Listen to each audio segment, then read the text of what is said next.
What's up, guys? I just got out of seeing Indiana Jones and the Dial of Destiny. Ever since I did my Indiana Jones rewatch in this, it confirmed to me how terrible Crystal Skull is as a movie. My expectations for this movie have always been just be better than the Crystal Skull, just be better than the Crystal Skull, just be better than the Crystal Skull. Now, right off the bat, even though those were my expectations, I already saw they were doing something wrong. Why would an Indiana Jones movie be well over 2 hours? You're already fucking up. Indiana Jones movie is supposed to be adventures, just adventures.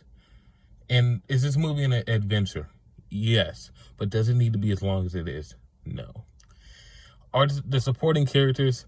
The girl from Fleabag, her character's named Helena. She's a fine supporting character, very much cheeky, cocky, not like Indy, but an Indiana Jones character for sure.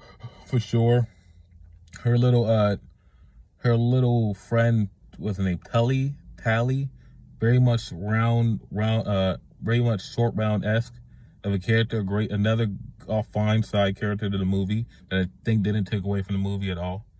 I think the side characters throughout the movie did not take away. Was Mads Mikkelsen, great villain. Lloyd Hancock was another supporting villain. He was great. None of the supporting characters took away from the movie. They just added and made it better. Overall, like I said, this movie is way too long. Like, there's a couple scenes that I can pinpoint in the second act where it's like, man, if this was like 30, 40 years ago when Lucas and them were banging out these movies, this would have been when the third act was starting. Just like in Crystal Skull, it went on too long. Just like here and in Crystal Skull, you can see the problem. These movies go on too long. Indiana Jones movie is supposed to be adventures. You're in, you're out. Like, and it started off fine. You know, the first 20 or 30 minutes we see young Indy on an adventure, fighting Nazis, doing some crazy shit. And that's another thing about this movie is like, he's supposed to be 80. And we come back and like, this fucker's doing some crazy shit. He's doing crazier shit than he did in the original trilogy. In the original 3 movies. And this fucker's like, oh, I can't climb a wall. Like, what the fuck are you talking about, bro? You just fucking leap from one car to another to avoid death. What the fuck do you mean you can't climb a wall, bro? What the fuck? But, but like I said, this has, like, the action. That's something that it has on par with, I think, with the original 3 movies. The action is very good. Like, I want to say the first hour and 20 until they, like, after the big chase scene, I feel like that's where this movie shines. That's where you're going to get most of the great moments out of the movie. Then it goes into the second act, and it starts to slow down and slow down and slow down. And that's where I feel like that's where a lot of the time should be shaved. And then you have the third act, which a lot of people are calling anticlimactic. I don't think it's anticlimactic. I just think there's different ways they could have done this. And I'll give it 2 props. Well, not 2 props. I would say one good thing it does when it comes to like the big action set pieces, and one terrible thing it does. But that might not really be on them. In the first 20 minutes when Indy's fighting the Nazis, there aren't many scenes that take place in the dark in these big blockbusters anymore where you can actually tell what the fuck is going on. During that big first 20 minutes when he was fighting the Nazis and everything, you could actually tell what the fuck was going on, and it was pitch black, and you could still tell what the fuck was going on. I am so thankful they got that right, because so many fucking movies and television shows are fucking up. When it's dark at night, it's fucking dark, and you cannot see what's going on. I didn't have that problem with this movie. But the third act, when they were doing a big action set piece and they're coming to the end, the sound, characters were I know they were screaming a bunch of nonsense. Like, you can tell what they were saying given the context of the situation, but I still want to hear what the fuck they're saying. You know what I mean? I still want to hear what they're saying, even though I can guess what they're saying given the context of the situation.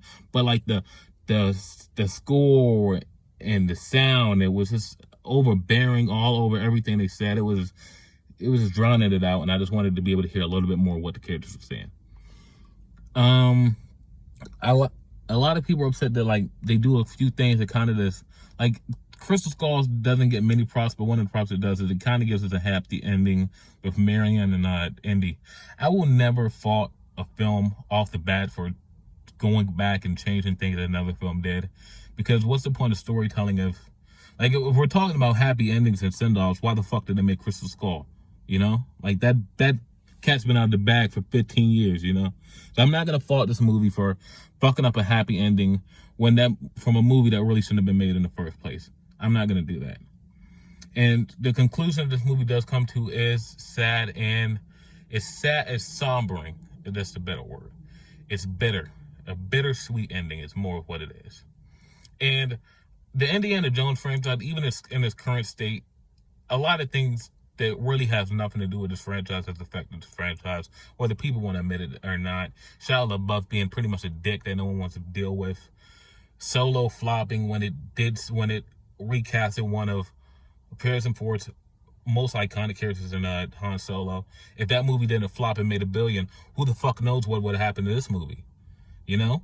And, like, come on, dog.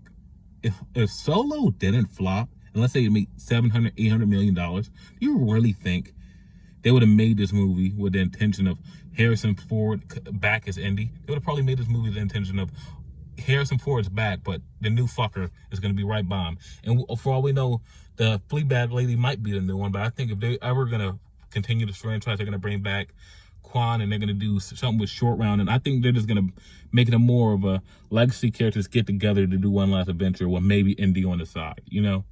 Which I'm fine with too. But Indiana Jones, The Dial of Destiny, is it better than Crystal Skull, which was my expectations for this movie? That's all I wanted to be.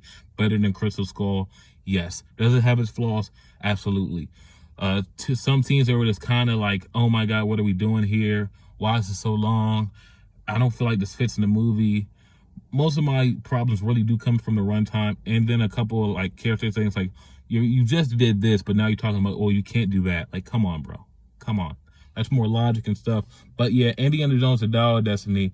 Is it better than Crystal Skull? Yes. And over overall score, I give it probably a 7 out of 10. That's a clean 7 out of 10.